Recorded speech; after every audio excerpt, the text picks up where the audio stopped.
Official YouTube channel Shrikant sir classes में आपका बहुत बहुत स्वागत है। आज हम इस वीडियो के अंतर्गत देखने वाले हैं फलों के भाग।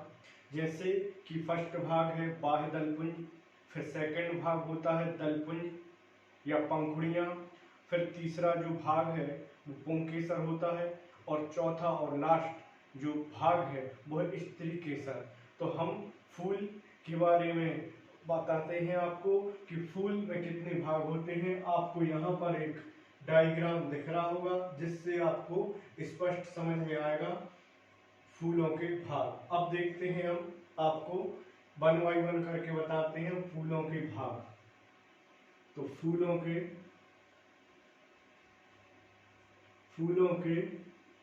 भाग,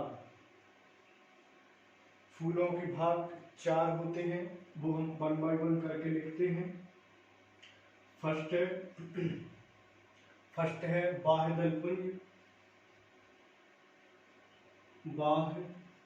दलपुंज, सेकंड है दलपुंज पंखुड़ियाँ,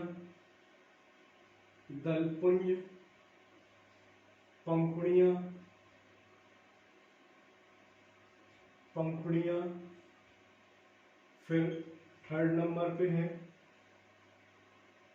पुंकेसर,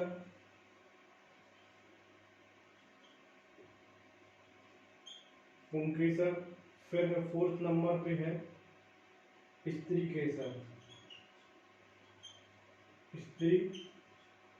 केसर।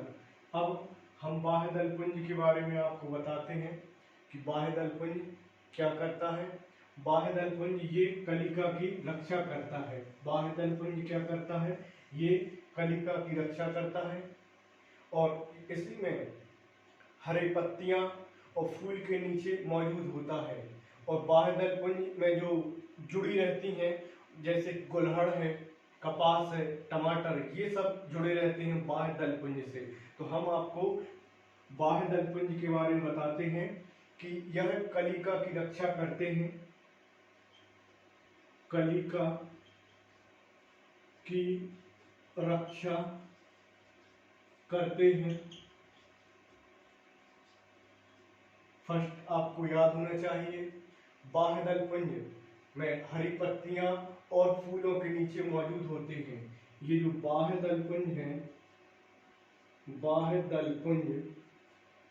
दलपुंज ये पत्तियों, हरी पत्तियों प्लस फूलों के नीचे मौजूद होते हैं। हरी पत्तियों या पत्तियां और फूलों के नीचे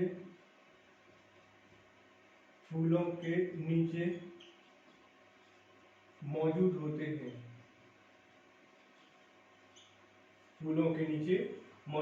हैं।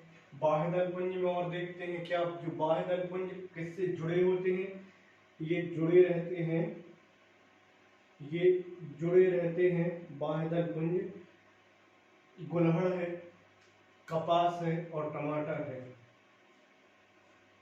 गुलहड़, कपास,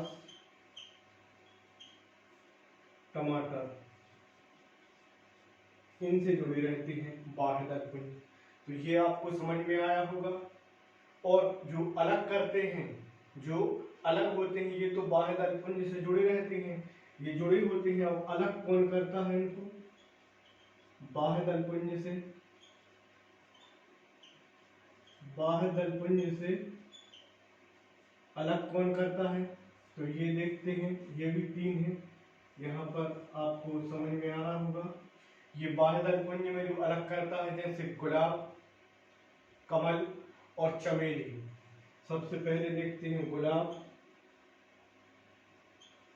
फिर है चमेली, गुलाब है, चमेली है और कमल है। ये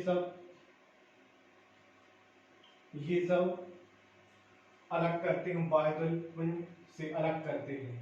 ये बाह्य दलपुंज के आपने इतने पॉइंट देखे, इनसे आपको MP TET और UP TET में आपको एग्जाम में क्वेश्चन यहाँ से डेफिनेटली पूछा जाएगा। अब देखते हैं हम दलपुंज। दलपुंज में देखते हैं कि जो पंखुड़ियां हैं उसमें भंवरे बैठते हैं, भंवरे या फिर पक्षी बैठते हैं। तो अब जो दलपुंज के बारे में देखते हैं। अभी तो हमने आपको बताया कि बाह्य दलपुंज। अब देखते हैं हम दलपुंज में पंखुड़ियों पे भंवरे बैठते हैं।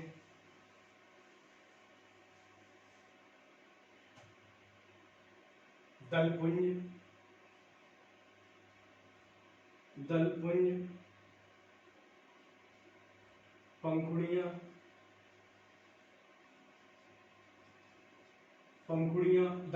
पंखुड़ियां, ये पंखुड़ियां जो है कीड़े मकोड़े और भंवरे बैठते हैं इन पंखुड़ियों पे। कौन? एक तो कीड़े मकोड़े और भंवरे बैठते हैं ये पंखुड़ियों पे। तो ये आपने देखा कि दलपुंज के बारे में आपने समझा। अब तीसरा जो भाग है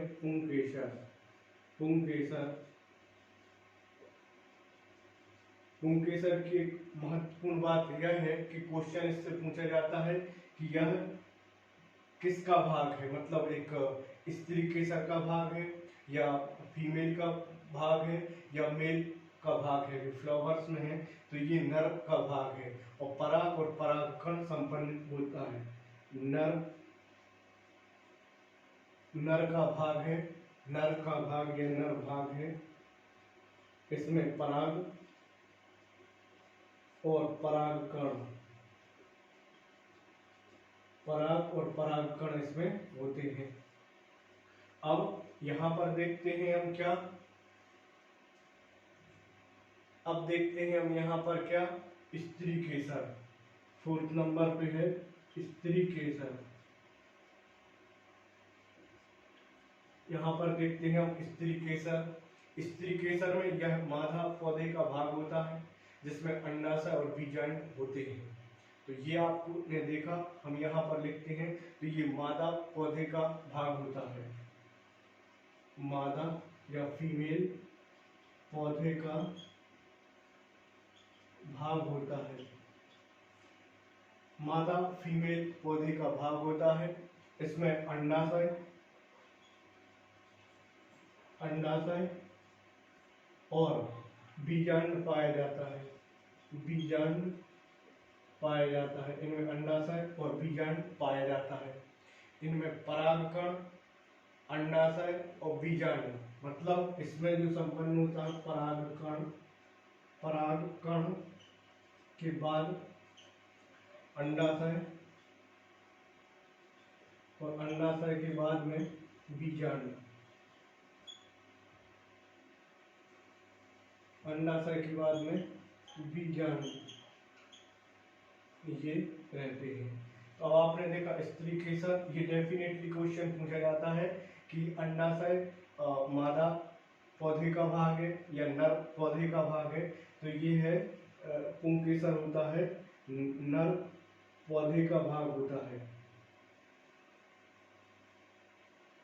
नर पौधे का भाग होता है। ये देखा हमने पराग और परागकण। अब हम देखते हैं कि जो परागकण है, माने मतलब जो तितली है, भंवरा है, पक्षी फूलों द्वारा उनके पैरों से परागकण चिपक जाते हैं और परागकण स्त्री केसर परागकण की क्रिया संपन्न होती है। खैर,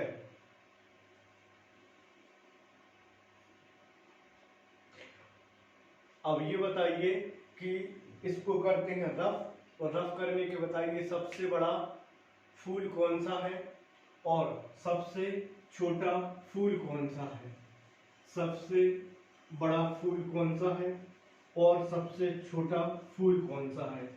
तो आप बताइए, रिफ्लेसिया है या फिर बुल्फिया है।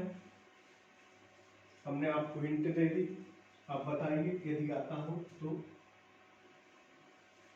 चलिए देखते हैं क्या, जो सबसे बड़ा फूल है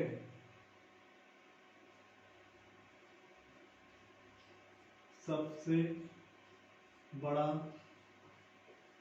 फूल और सबसे छोटा फूल,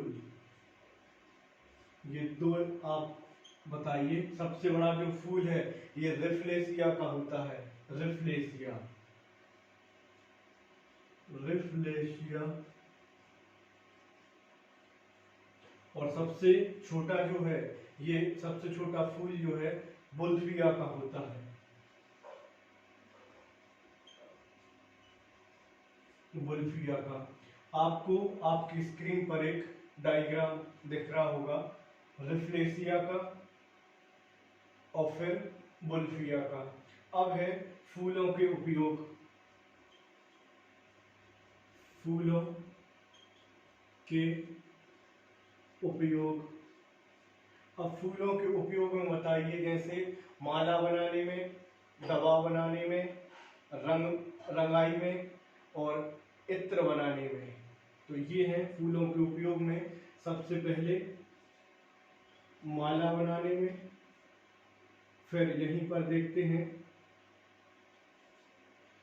दवा बनाने में, फिर रंग बनाने में और फिर है इत्र बनाने में।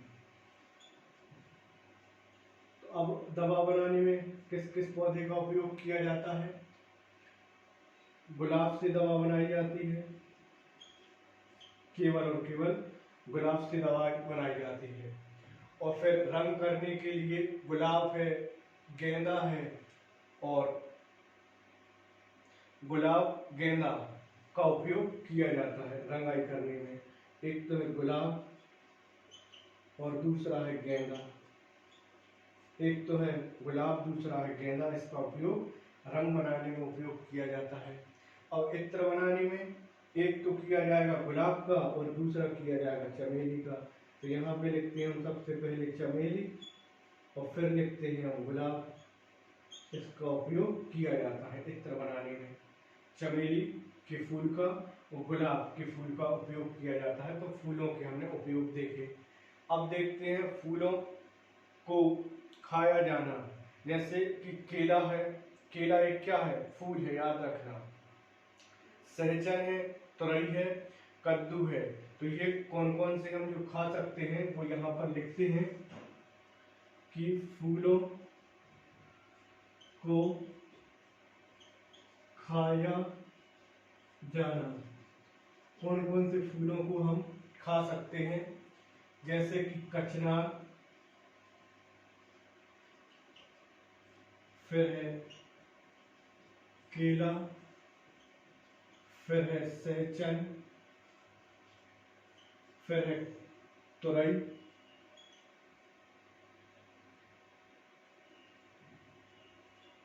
फिर है कद्दू। कद्दू को कहते हैं हम सीताफल। कद्दू को क्या कहते हैं हम? सीताफल। तो इन भागों को हम खा सकते हैं। अच्छा, जो फूलों से प्राप्त होती है लौंग और केसर।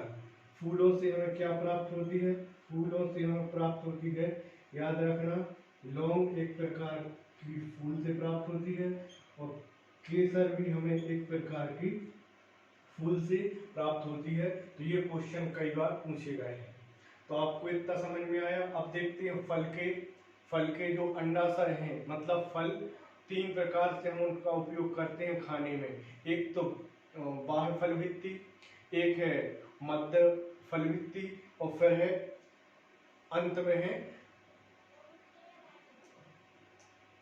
अंतः फल भित्ति। अंतः मतलब अंदर। एक तो अब है, आपको आ गया है समझ में। अब देखते हैं हम फल। अभी तो हमने देखे फूल, अब देखते हैं फल कि फल किस प्रकार से हम फलों का उपयोग करते हैं। बाह्य भित्ति या अंतः भित्ति या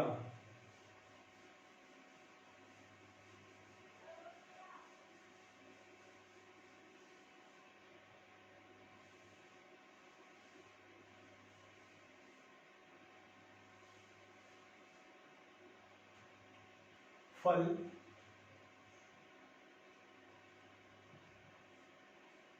अंडाशय का भाग है, या यूं कह सकते हैं कि अंडाशय में फल बनता है। अब फल हमें 3 प्रकार से प्राप्त होते हैं। फल 3 प्रकार से प्राप्त होते हैं।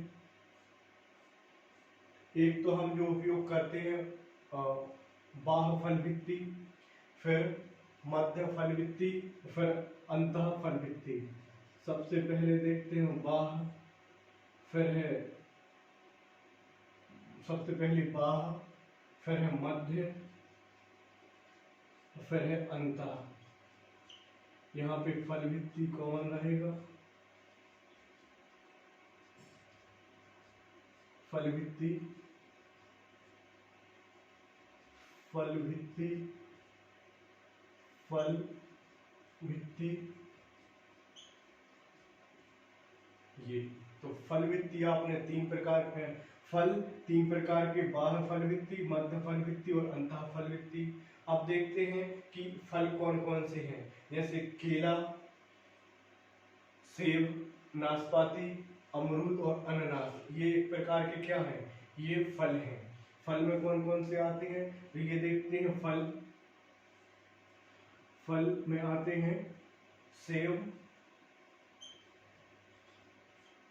केला, अनानास, अमरूद, नाशपाती। अनानास, अमरूद, नाशपाती।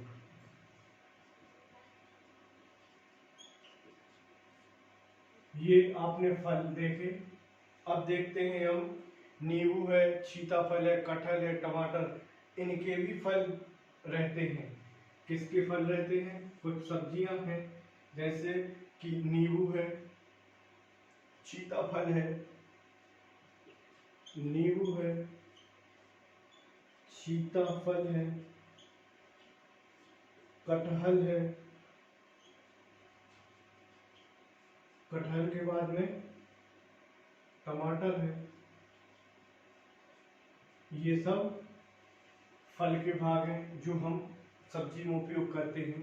तो ये देखा, अभी एक बार और बता दे रहे हैं। फल अंडाशय से प्राप्त होता है। फल 3 प्रकार के हैं, बाह्य फल वित्ती, मध्य फल वित्ती और अंतः फल वित्ती। सेब, केला, अनानास, अमरूद और नाशपाती ये फल हैं, जो फल हैं। और जो सब्जियां हैं उनको हम फलों के रूप में उपयोग करते हैं, फल उनके उपयोग करते हैं, नींबू, सीताफल, कटहल और टमाटर। अब देखते हैं इसके अलावा बीज। ये तो हमने देखे क्या, फल। और अब देखते हैं हम बीज। तो बीज में एक पत्री बीज हम आपको बता चुके, जिसमें केवल और केवल एक बीज पाया जाता है, जैसे कि गेहूं बताया था। और भी हमने आपको इसके पहले एग्जाम्पल बताए थे। अब हम द्विबीजपत्री भी आपको बता चुके हैं। बस आप इतना याद रखिएगा कि जाइलम और फ्लोएम के माध्यम से, और जाइलम का कार्य क्या है, पौधों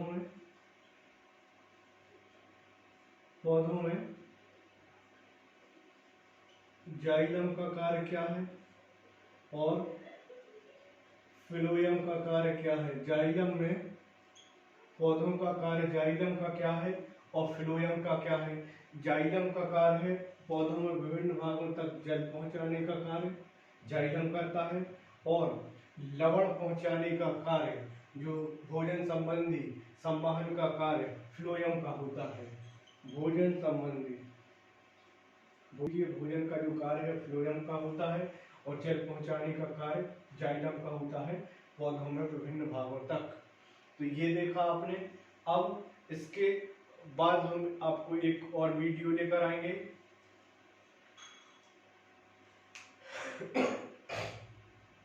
आप हमारे चैनल को लाइक करें, शेयर करें और सब्सक्राइब करें। साथ ही साथ बेल आइकन को प्रेस करें, जिससे कि हमारे वीडियो का आपके पास टाइम टू टाइम नोटिफिकेशन पहुंच सके। Thank you for this watching video.